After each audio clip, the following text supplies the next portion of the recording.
The old ship floated in space like a dead thing. It had been there for so long that most aliens forgot it existed. The ship was dark and silent, turning slowly in the black void between the stars. Its metal hull was covered with scars and dents.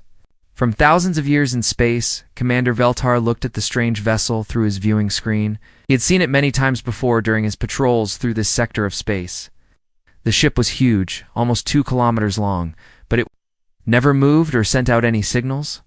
His people, the Zephyrians, had ruled this part of the galaxy for 5,000 years. They controlled 17 star systems and had defeated every enemy they ever faced.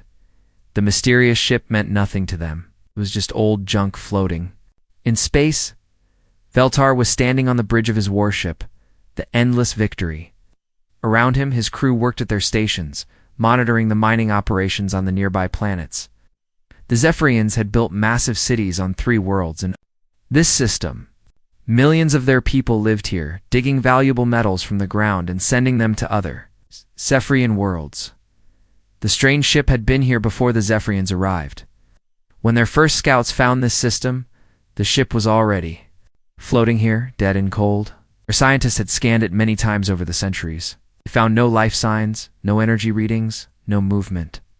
The ship appeared to be made of some kind of metal they did not recognize. But it looked primitive compared to their own technology.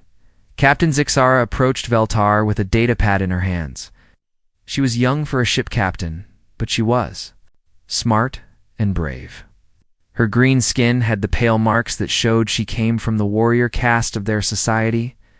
"Commander, we are getting strange readings from the old ship," she said, holding up the datapad. Veltar took the device and studied the numbers on the screen. For the first time in thousands of years, the dead ship was showing signs of energy. It was very small, barely enough to power a simple radio, but it was there. "What do you think it means?" "Probably nothing. Old ships sometimes have energy cells that leak power when they get hit by cosmic radiation. But we should check it out." The Zephyrians had explored thousands of dead ships over the years. Most were just empty hulks with nothing valuable inside. But sometimes they found useful technology or precious metals. Veltar decided this was a good chance to train some of his younger officers. "Prepare a boarding team," he ordered. "Lieutenant Kexmoth and 6 soldiers. If there is anything valuable on that ship, I want to know about it." Zixara nodded and walked away to prepare the mission. Veltar turned back to look at the strange ship. Even after all these years, something about it bothered him. The shape was wrong somehow. Most ships were built for efficiency, with smooth curves and clean lines. This ship looked like it was built for war. It had sharp angles and thick armor plating. Strange symbols were carved into its hull, but they were too faded to read clearly. The Zephyrians had never seen anything like it. In all their travels across the galaxy, their databases contained information about hundreds of different alien species. But none of them built ships that looked like this one an hour later. A small shuttle left the Endless Victory and flew toward the mysterious vessel. Lieutenant Kexmoth was leading the mission. He was an experienced soldier who had been in many battles. With him were 6 of Veltar's best troops, all carrying weapons and scanning equipment. As the shuttle got closer to the old ship, Kexmoth could see more details on its hull. The metal was dark gray, almost black in some places. Long scratches and burn marks covered its surface. Whatever had happened to this ship, it had been through a terrible battle long ago. "Look at the size of those weapon ports," one of his soldiers said, pointing at holes in the ship's hull. "This thing was built to fight." Kexmoth nodded. The ship had more weapons than most Zephyrian warships, but they all looked old and simple compared to modern technology. The aliens who built this ship must have been a violent species, but they were probably extinct now. The shuttle found a place to dock near what looked like an airlock. Kexmoth and his team put on their breathing gear and checked their weapons. They had no idea what they might find inside the old ship, but they were ready for anything. "Remember, we are just here to look around and take some pictures," Kexmoth told his soldiers. "Do not touch anything unless I tell you to." The airlock opened with a loud hiss of escaping air. Emergency lights flickered on in the corridor beyond. casting strange shadows on the walls. The soldiers looked at each other in surprise. The ship still had power after all these years. Keksmuth stepped into the corridor first, his weapon ready. The air inside the ship was stale but breathable. The walls were made of the same dark metal as the outside hull. Everything looked old but well built. Whoever made this ship knew how to build things that would last. As they walked deeper into the ship, more lights came on automatically. The corridors were smaller than Zephyrian ships, built for creatures that were shorter and thinner than his people.